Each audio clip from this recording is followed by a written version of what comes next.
సమస్య ఒకటి, పరిష్కారం మరొకటి. ఇదే విచిత్రం. 2434 కోట్లు ములుగుతున్నాయి.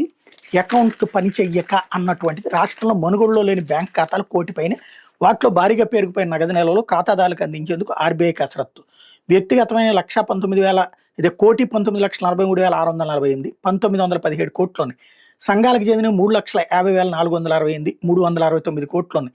ప్రభుత్వాన్ని 1,20,330 147 కోట్లున్నాయి. టోటల్గా 1,21,14,446 దాంట్లో 2,434 కోట్లు ఉన్నాయి. ఇక్కడ సమస్యల్లో ఏంటంటే వివాదాలు కావాలని క్రియేట్ చేస్తాం ఒక ఎత్తు. రెండవది, ఇప్పుడు నాకే ఉంది శాలరీ అకౌంట్స్ 4-5 బ్యాంకుల్లో ఉన్నాయి. నేను ఏ కంపెనీలో పనిచేస్తే వాళ్ళంతా శాలరీ అకౌంట్ ఇచ్చేవాళ్ళు అందులో ఉండి, అందులో మినిమం బ్యాలెన్స్ తీసేస్తేనే పెనాల్టీలను డబ్బులు తినేస్తున్నారు. ఆ మినిమం బ్యాలెన్స్ ఉంచాలి. అది తీసేద్దామంటేనేమో బ్యాంకుల చుట్టూ తిరగాలి. బ్యాంకులోళ్ళు ఏడిపిచ్చుకు తింటారు.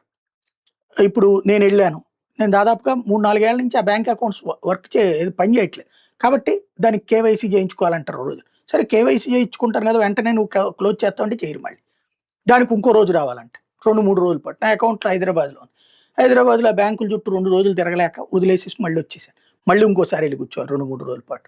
నా పని అంతా మానకు కూర్చోవాలి. ఆన్లైన్లో కూడా బ్యాంకుల అకౌంట్లు ఓపెన్ చేస్తున్నారే, ఇంటికి వచ్చి కూడా బ్యాంక్ అకౌంట్లో ఓపెన్ చేసుకో. తీసేయడానికి ఏం బాధ, డబ్బులు ఇచ్చేయడానికి ఏం బాధ, అట్లాంటి బోలెడు ఉంటాయి ఇందులో.